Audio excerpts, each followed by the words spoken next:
हाँ जी स्टूडेंट्स, आज हम करें अल्फ़ाबेटिकल ऑर्डर।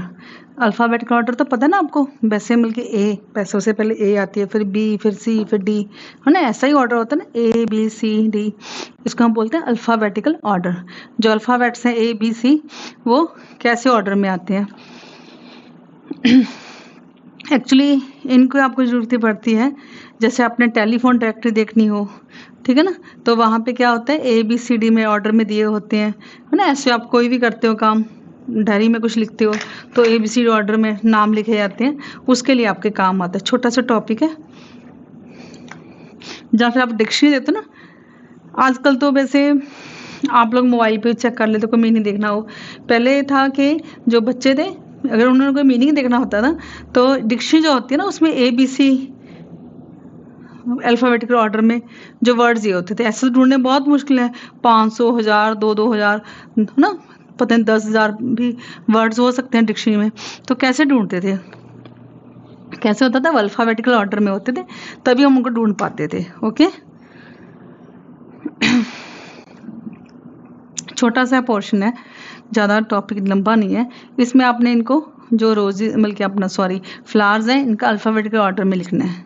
ओके, फ्लावर्स हैं, और फिर नीचे क्या है, नीचे बर्ड्स और एनिमल्स के नेम है, उनको भी हमने अल्फ़ाबेटिकल ऑर्डर में लिखना है। बहुत छोटा सा टॉपिक है, इंटरेस्टिंग भी है। आप करो पॉज करके, फिर हम देखते हैं कि कैसे लिखा है आपने। ओके,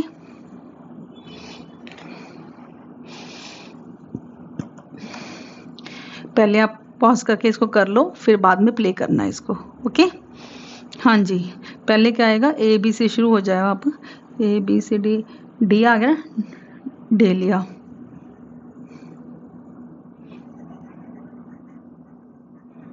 ठीक है, D E F G H I J K L, lotus आ गया। फिर M N O P, pansy आ गया।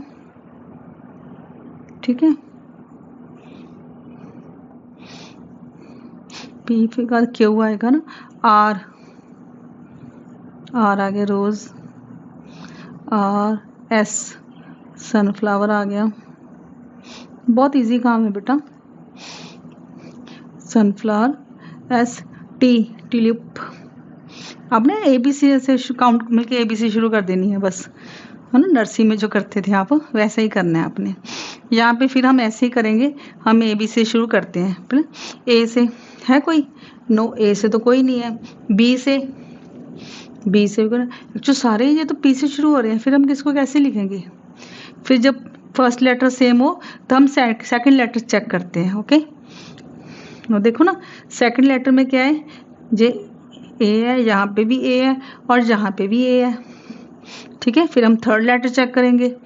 थर्ड लेटर में जहाँ पे तो आर है, ओके, यहाँ पे एन है, बट जहाँ पे भी एन है, यहाँ पे फिर एन एन दोनों में आ गया, तो हम फोर्थ लेटर चेक करेंगे। फोर्थ लेटर क्या है, इसमें डी है, इसमें टी है। ओके, तो पहले क्या आएगा, देखो ना, पी ए तो सेम ही है सब में, तो फिर क्या देखेंगे, A B C D E F G H I J K L M N, N आ गया। पर एन के बाद इसमें भी एन है, पर एन के बाद जहाँ पे डी है, इसलिए जो पहले पांडा आएगा। पहले क्या आएगा, पांडा। फिर क्या आएगा, पैंथर। और पैरट वाला जो है ना, क्योंकि आर जो है, ए के बाद आर आ रही है, यहाँ पे एन था, एन पहले आ गया था, तो यहाँ पे आएगा पैरट। ओके, अब ई वाले तीन है, पीकॉक है, पेंगुइन है और पेलिकन। ठीक है, इसमें फिर क्या देखेंगे हम, पी के बाद ई है, तीनों में ई है, तो थर्ड लेटर है वो क्या, ए, तो इट मीन्स पीकॉक आएगा। ठीक है, उसके बाद जो दो रह गए, है ना, एक में एन है, एक में एल है, तो पहले क्या आता है, एल, तो क्या आएगा, पेलिकन आएगा। और फिर लास्ट में क्या आएगा, पेंगुइन। कि हमने थर्ड लेटर देखना, अगर थर्ड भी एक जैसे होते तो फोर्थ लेटर देखते। ठीक है, अब कौन से रह गए हमारे, पप्पी और पिजन। पी के बाद आई है, तो पहले आई आता है, पिजन आ गया। ठीक है। और पप्पी जो यू है वो बाद में आता है, तो पप्पी आ गया, है ना। इसके साथ ही जो हमारा ये टॉपिक है वो यहीं पे एंड होता है। अगर आपने करनी है प्रैक्टिस तो और वर्कशीट लेके आप कर सकते हो। जितनी प्रैक्टिस करोगे आप ग्रामर में उतना ही अच्छा रहेगा। प्रैक्टिस करनी है, पढ़ के नहीं छोड़ देना, जब वीडियो देख के नहीं छोड़ देनी, उसको प्रैक्टिस करना है। पहले खुद करना है, प्रैक्टिस मीन्स पहले खुद करना है। पहले तो आप उसको समझ लो कि क्या है इसमें, ठीक है। उसको टॉपिक को थोड़ा सा समझ लो, उसके बाद खुद प्रैक्टिस करनी है। प्रैक्टिस मतलब क्या होता है कि आपने जो एक्सरसाइज दे रखी है उसको खुद करके देखना है, और फिर आप बाद में आंसर आपने चेक करने हैं। ओके, अगर इस तरीके से करोगे तो बहुत कुछ सीख जाओगे। अगर आपने बस देख के छोड़ दिया, लेटेट देख रहे हो बस, ना कॉपी उठाई ना पेन उठाया, फिर कोई फ़ायदा नहीं है।